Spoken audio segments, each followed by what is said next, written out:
Nakala ang apo, marunong naman ligaw. Huwag mo kong konsintihin yung bata. Hindi naman niya alam ginagawa niya eh. May kondisyon si JR, pero tao rin yan. Ang magulang, lumalaban para sa kanyang anak. Paano hindi magiging apo nun? Eh, tingnan mo na, masyadong bine-baby. Matagal na bang ginagawa yan sa'yo? Ano po, nanay? Eh, bakit hindi mo naman sinasabi sa akin? Kasi po, magagalit kayo. Jer, ba't mo ako kinis? Kasi crush kita eh. Si Judith, crush mo rin ba ako? Hindi kita crush. Kasi love kita. Hindi tanga yung anak ko para magmahal ng sinto! Mami, please, tumingin ko na. Wag po! Naman tayo! Magpapilip mo!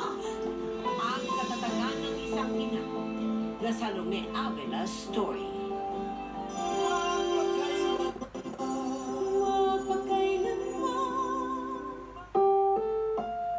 Ang susunod na programa ay rated PG. Patnubay at gabay ng magulang ay kailangan sa mga batang manonood.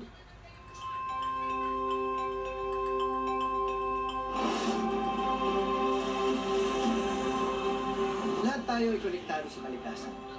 Kalikasang bumubuhay sa mundo.